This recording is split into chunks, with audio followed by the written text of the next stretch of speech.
Hey guys, welcome back to my YouTube channel. ഇപ്പോൾ കുറേ നാൾക്ക് ശേഷം കേട്ടോ ഇപ്പോൾ ഞാൻ വീഡിയോ ഒക്കെ ഒന്ന് സ്റ്റാർട്ട് ചെയ്യണേ. കുറച്ചൊക്കെ ഒരു ഗ്യാപ്പ് ഇടയ്ക്കിടയ്ക്ക് വരുന്നുണ്ട്. അപ്പോൾ ഇത് എൻ്റെ ഹസ്ബൻഡിൻ്റെ വീടിൻ്റെ ടെറസിൻ്റെ മുകളാണ്. അപ്പോൾ ഉമ്മച്ചി ചെയ്തിരിക്കുന്ന കൃഷിയൊക്കെയാണ് കേട്ടോ.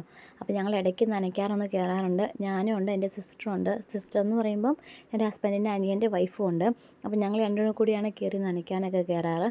അപ്പം പച്ചക്കറി കുറച്ചൊക്കെ നമുക്ക് വീട്ടിലേക്ക് ആവശ്യമുള്ള കുറച്ചൊക്കെ ഉമ്മച്ചി നട്ട് സ്വന്തമായിട്ട് തന്നെ ഉണ്ടാക്കുന്നുണ്ട്. തക്കാളി, മുളകൊക്കെ ആട്ടോ കൂടുതലും നമ്മൾ കൃഷി ചെയ്തേക്കുന്നത്.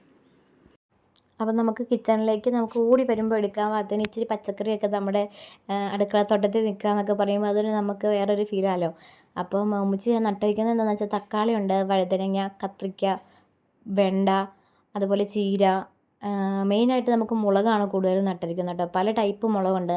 ഉണ്ട മുളക്, നീളമുളക്, വെള്ളമുളക്, അങ്ങനെ പല ടൈപ്പ് മുളകുണ്ടല്ലോ. അങ്ങനത്തെ മുളകുകളെല്ലാം മാക്സിമം നട്ടിട്ടുണ്ട്. കാരണം കിച്ചണിലേക്ക് നമുക്ക് മുളക് അത്യാവശ്യമുള്ളൊരു സാധനമാണ്. അപ്പം അത് നമുക്ക് അവിടെ ഉണ്ടെങ്കിൽ തന്നെ പകുതി നമുക്ക് ആവശ്യങ്ങൾക്കൊക്കെ ഓടിപ്പോയി എടുക്കാം, അങ്ങനത്തെ ഒരു ഇതുണ്ടല്ലോ. അപ്പം അതുകൊണ്ട് അത് കൂടുതലും നട്ടിട്ടുണ്ട്. പിന്നെ ഉമ്മച്ചി മറ്റു കാര്യങ്ങളൊക്കെ. അപ്പോൾ നമുക്ക് ഇങ്ങനെ എന്തെങ്കിലും പെട്ടെന്നൊരു ആവശ്യം വരുമ്പോൾ എടുക്കാനൊക്കെ നല്ലതാണ്. അപ്പോൾ ടെറസിൽ നമുക്ക് മാക്സിമം ഉള്ള സ്ഥലത്ത് നമ്മൾ അഡ്ജസ്റ്റ് ചെയ്ത് നട്ടിട്ടുണ്ട്. കാരണം സോളാറുണ്ട്. അപ്പോൾ അതനുസരിച്ച് അഡ്ജസ്റ്റ് ചെയ്ത് വേണം എല്ലാം നമ്മൾ വെക്കാനും കൊണ്ടു നടക്കാനും. അപ്പോൾ അതുകൊണ്ട് അതനുസരിച്ച് ഉമ്മച്ചി എല്ലാം അഡ്ജസ്റ്റ് ചെയ്ത് മാക്സിമം കൊള്ളാവുന്നിടത്ത് എല്ലാം കൊള്ളിച്ചാണ് കേട്ടോ നട്ടിരിക്കുന്നത്.